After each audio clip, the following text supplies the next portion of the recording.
We've got Chris's E46 M3 in today. Just going to be doing some work on this, a few upgrades before Spa and Nurburgring trip next month. So we've got some new front wishbones, Lemforder brand, because of knocking ball joints.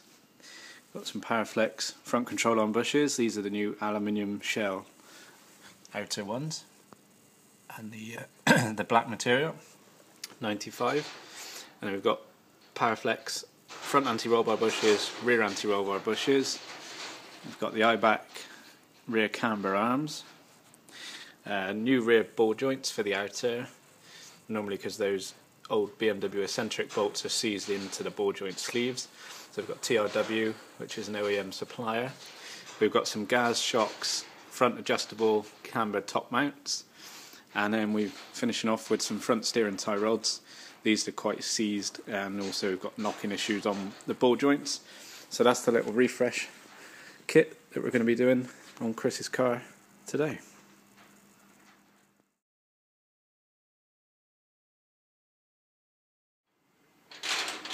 This is the condition of things before. So this is the right rear camber arm, or lower arm, and these are the BMW eccentric bolts which adjust the camber, which are currently seized into the ball joint sleeve, and the ball joints are also knocking.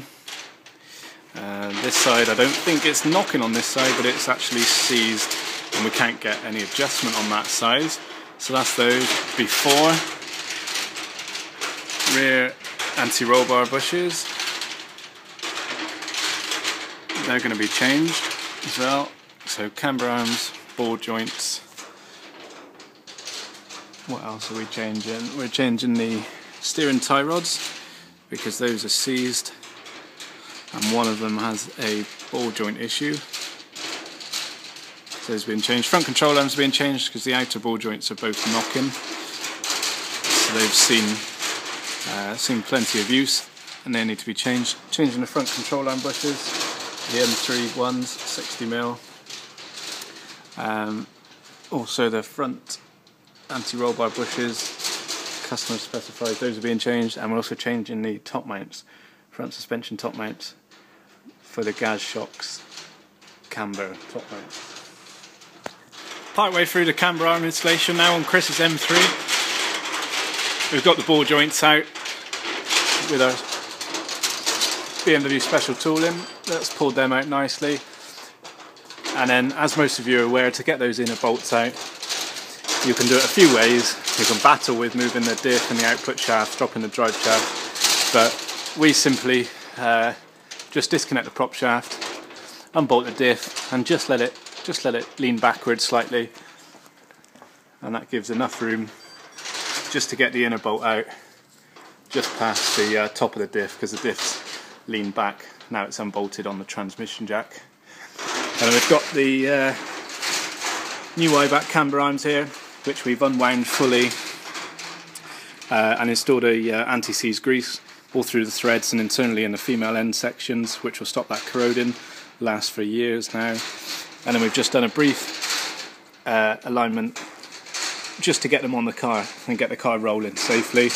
We've just put them to the standard BMW arm length, and then obviously we'll do a full wheel alignment on this car to adjust toe, camber and caster, and including the camber on these rear arms. Part way through the front end work, and the front arms are off, front steering tie rods are off. We've got the hubs, which we're holding up with wire so that so there's no pressure on the brake, so they're not hanging on the brake hoses, just so they're out of the way whilst we're working.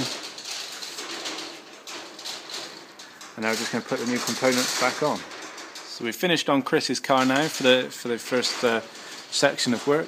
We've done the new Lemforder control arms, new steering tie rods, Powerflex anti-roll bar bushes, the new Powerflex ALUMINIUM shelled front control arm bushes.